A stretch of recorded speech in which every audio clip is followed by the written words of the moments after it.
In forest, in nature, little people, children open up. They open up, they are free, they explore.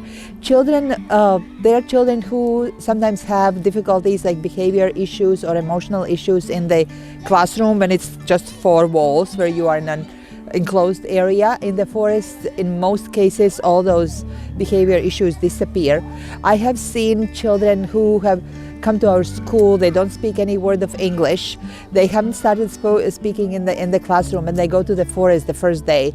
They are so excited they start speaking English because somehow it just makes them relax and probably gives some more oxygen to brain, and it just works, and they can sustain their interest for so much longer time than in the classroom. When they are building with the fallen logs, when they are playing some games, when they are inventing something, they can really be productive and constructive for much longer time than in the indoors. I would encourage her to just come along for one time and see what happens. This is very often. I remember the time when our grade 5 students, they suggested before leaving primary school, one thing that they wanted to do was to bring the whole primary school back to the forest, so everybody would be there together. Us teachers were nervous about how it would be and what it would be like and how would we monitor and everything. When we were there, the teachers who were the most worried were the ones who started saying, we need to have it as a tradition. We need to do it in the autumn as well, just because seeing all the creativity, all the social engagement, everything that happened there, it made them just believe that it's possible, and there were no issues with supervision or things that people were worried about. I can tell more about benefits. It's in literature, in education, we talk a lot now about hyperactivity, about overstimulation, that all of us are overstimulated, and to help with that we need to be outdoors and in nature, amongst green areas, amongst the trees, amongst the leaves and everything else. Also, when children are in nature, they work in the forest, their whole body works. They develop balance skills, their core muscles develop. They are learning how to balance on an uneven surface. They basically get ready to be safe in the world. Also, the brain gets oxygen, and they are much better too. They learn much better when they go back to the classroom. I think this is not the final form. There are many other things we can do, but I think this is already really good what we are doing. And in primary, we are happy to have trees around our school as well. So it's not that we are totally in a concrete area. But what made ISR? Those were two teachers. They are not with our school anymore. They are in different parts of the world, but it was their initiative. They had read about it. They had seen forest schools in different places of the world, and they wanted our children to experience something similar. And it has turned into a wonderful tradition over the years. And even though the teachers have left, just like you said, Ms. Gemma has left, another teacher comes in. So traditions continue. Good things that are good for children continue. Just try one day, find a place where you feel you would be safe as adults to see children run around, maybe not where there's some underbush or where you can't see them so well, but there are many places. If you go by the sea somewhere, the pine forest, they are nice and clean, and just let children enjoy it and observe them, and really observe them. Do not go. You do have to go prepared with some things for children to do, but don't give them to children right away. Have them as plan B if they all of a sudden can't think of anything to do, but in most cases children will come up with their own ideas, and they will be much better than the ones that you as an adult could have thought of. We are not going because when it's really pouring rain, because it's our clothes get wet and it's not healthy to stay in wet clothes. We do not go when it's really cold in winter, when the temperature is below whatever degrees, which is not safe anymore for children for a long time. And we have not had when it would have been too hot. That problem we haven't had in Latvia so far. I think maybe in summer camp. In summer camp, maybe, yes. But forest, I think, would be okay. I remember that we had planned a trip at the end of the school year to the beach, and then it was too hot, and we thought, okay, there is no place for shade. So then we decided not to go to the beach because there was no place where to hide from the sun, from open sun. Forest because it's fun there. So you like And also we like play in our classes because there's a lot of fun games. I like memory game and the flag memory game.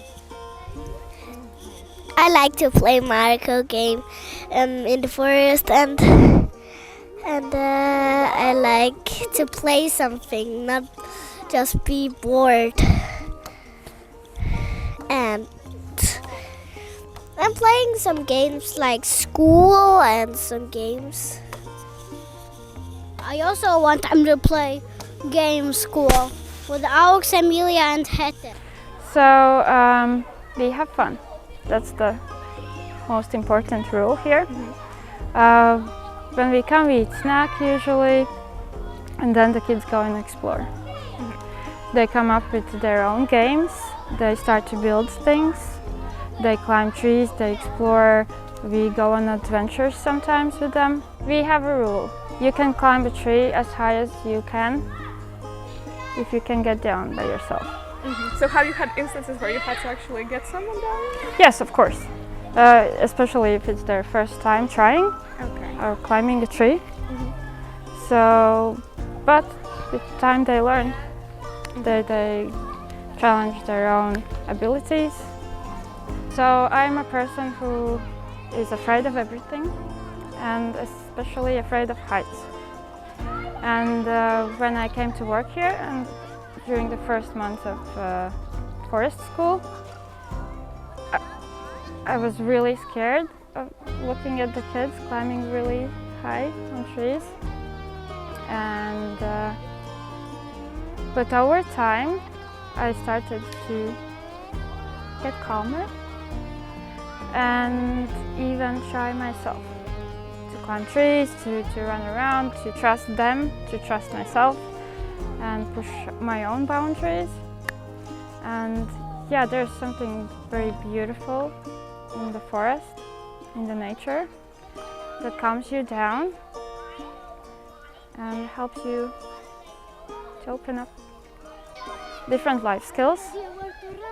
We try to find and understand our place in the nature because we are a part of the nature and we need to, I guess, relearn what it means and how to be here. Yes. Okay, and for example, if parents were inferring about I want to take my child to the forest over the weekend with family, what would you suggest to do? Go. Just go. Go. Just go in the forest and that's it. Yes, go to the forest, explore, climb trees. Don't be afraid of scratches, bruises. It is a part of learning. It's a part of having fun. So we come here, we talk over the rules, and I would say straight forward they find their own place here. They go explore. It's really nice to see how different kind of friendships build in the and happens in the forest. What might not happen in the classroom. Yes. See, like this. They are playing. Some of them are playing game what I'm playing, and some of them are playing a gingerbread from a movie what we did watch. Adele and Helena did build this bridge, but it's too. Our classmate, he could do all this with his hands, and he's right there now walking. One of our classmates also did jump from this bridge down. I have read a lot of books, a lot of articles about how good it is for children to be out in nature, out in woods, just in any different other types of nature as well. But to see it actually in real life, that is just mind-blowing. And not just for little children, also for other primary grades, and I believe also for older children and for adults, for everyone. I think the biggest thing is to let the kids explore, let them try out the things. Like, I don't think that another teacher is going to be as confident letting kids climb trees and things, but let them explore in different ways, make sure they have the opportunities. Go and see what they're doing as well, because that's how you learn what they're doing. Like, if I'm just listening in, I can hear the conversations that are happening, and you hear some of the most wonderful stories by just listening. And then get involved in their play as well, because the play that happens here is out of this world. Like, they turn sticks into wands, to swords, they make them houses, so giving them the opportunities to do these sort of things, by you getting involved, takes them so much further as well, and just, it stops putting that top on their learning. So.